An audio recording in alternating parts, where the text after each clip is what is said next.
Hello to all. I am Mahendra Rotela. I am a PhD candidate at Indian Institute of Science, Bangalore. I have recently completed my 2 years of work here. I am presenting my second work here on temperature compensation for guided waves using convolutional denoising autoencoders.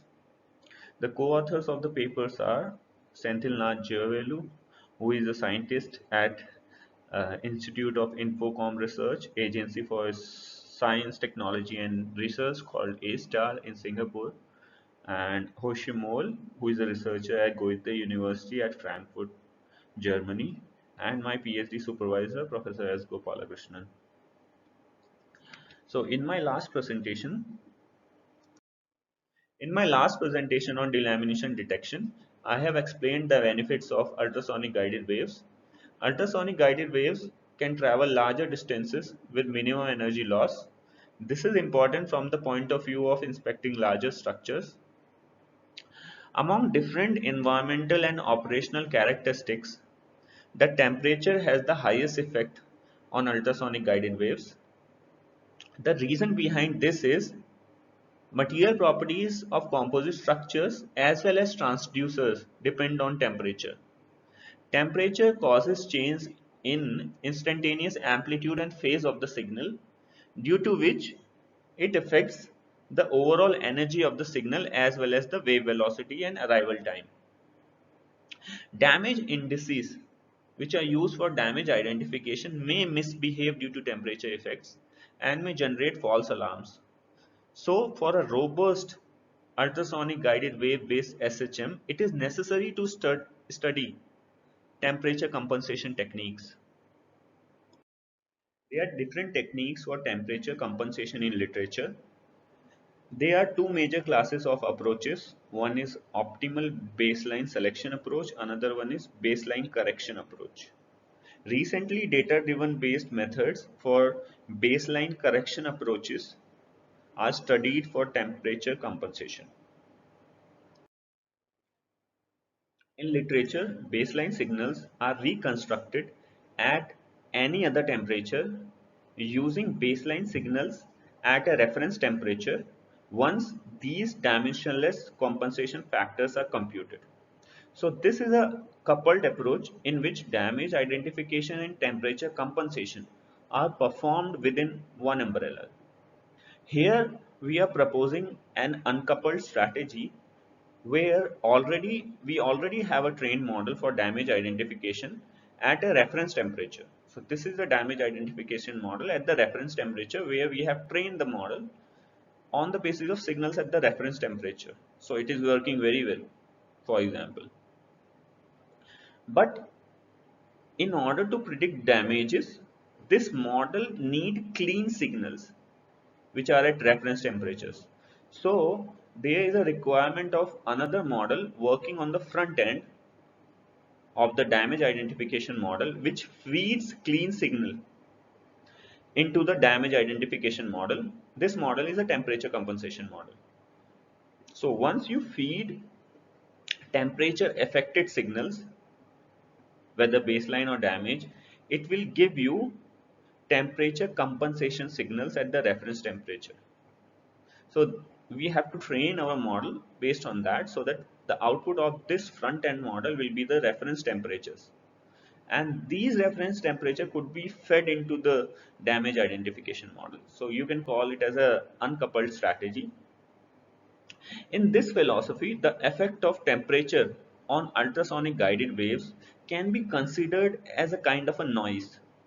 And this model acts as a filtering model to provide clean signals. For example, the temperature of the environment and the structure is 60 degrees Celsius, and due to which we can't feed directly those signal into the damage identification model. So what we can do is, like, we can feed into a temperature compensation model 60 degrees Celsius temperature affected guided waves, and the temperature compensation model will give us the signals at the reference temperature, which could be at 20 degrees Celsius, and then you can feed these signals directly over here, and the damage identification model will work exactly how it was working earlier. So that's the benefit of this approach. So, but the question arises how to formulate this temperature compensation model.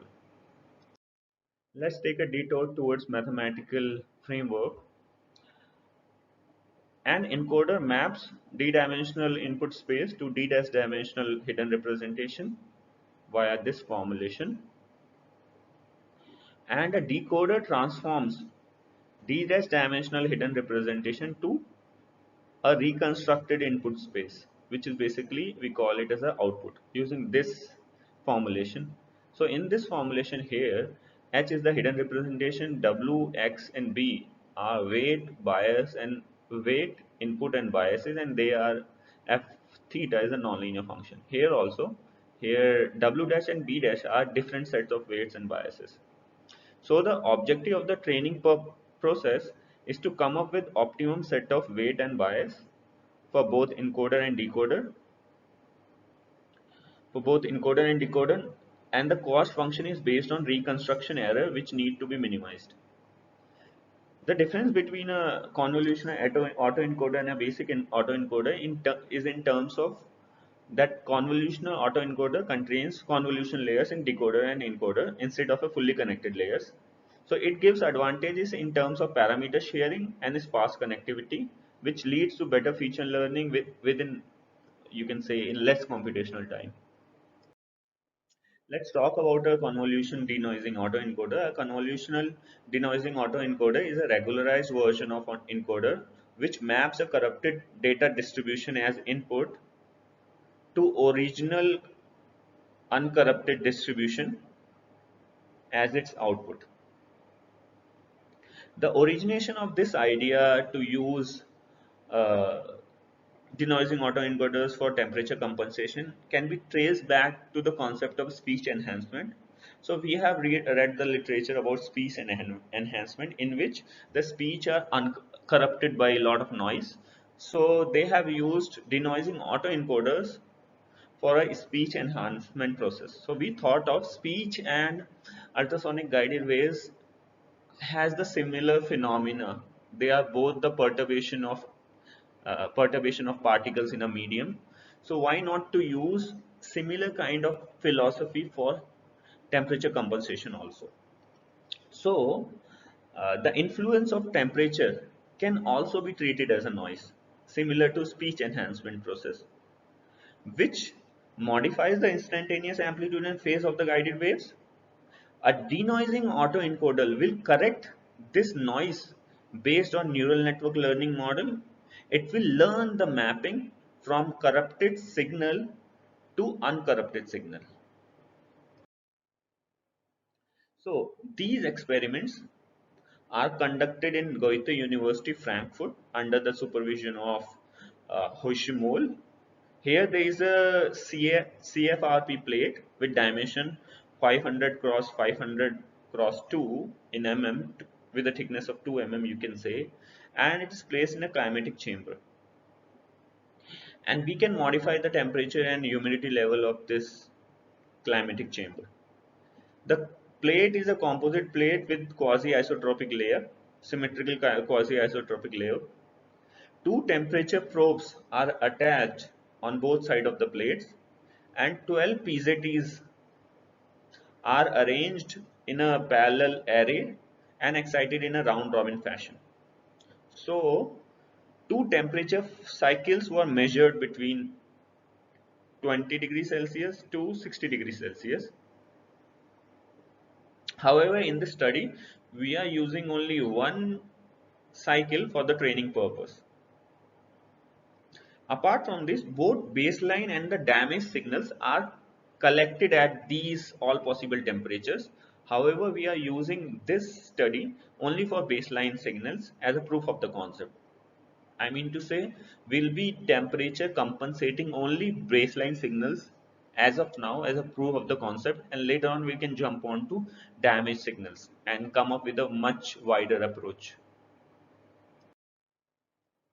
So in this, if you see the left figure, it shows the effect of temperature on guided waves. There are three temperature on which I have plotted these signals. Temperature one is 20 degree, 40 degree and 60 degree. The red one signal which is like more shifted as you can see, more shifted towards right is at higher temperature. So you can see directly that amplitude and phase shifts are observed as temperature is increased. So we need to correct these things. These are a kind of, it is, you can assume this is a kind of a noise which is modifying the signal. Our major signal is at 20 degrees Celsius, and everything what is happening to ultrasonic guided waves at higher temperatures is just a noise. So it is a philosophy of saying noise because convolution denoising autoencoder works on noise. You can say a physical phenomena itself as a noise and implement a convolutional denoising autoencoder. After that, the signals, as you can see, was shifted a little bit up and down due to this DC presence of DC component in the frequency domain. So we have used a Butterworth filter of order 3 to filter out these abnormalities. So here I am showing the use of time frequency analysis to convert 1D representation based time series signals into 2D representation based images using continuous wavelet transform. So mathematically CWT can be represented by this equation where A and B are the shifting and stretching parameter of a basis function, which is a wavelet, Morse wavelet, and ft is the time domain signal. So here the figure shows CWT of an example from the dataset. So as you can see, it is a CWT of a input time trace at 61 degrees Celsius approximately, and this is at 20 degrees Celsius. So that if you see, the only difference between both of them is the temperature effect, and it is corresponding to some actuator and sensor pair and for a particular frequency. As you can see, there is some difference between both of them if you see them closely. So the work of the convolutional denoising algorithm to map this to into this. So that is the main work. So it is called denoising, or we can call it as a temperature compensation. So we have a data set containing 2D representation. It has 5,346 input corrupted images due to the temperature effect between 20 to 60 degrees Celsius. This will act as an input to convolution denoising autoencoder. The output will be clean images at the reference temperature like 20 degrees Celsius. So we have split this data set. We have trained a convolution denoising autoencoder, and this is its architecture. So these are the hyperparameters while training the model, and we have made the codes on Python with Keras APIs, and the entire training process is performed on this machine.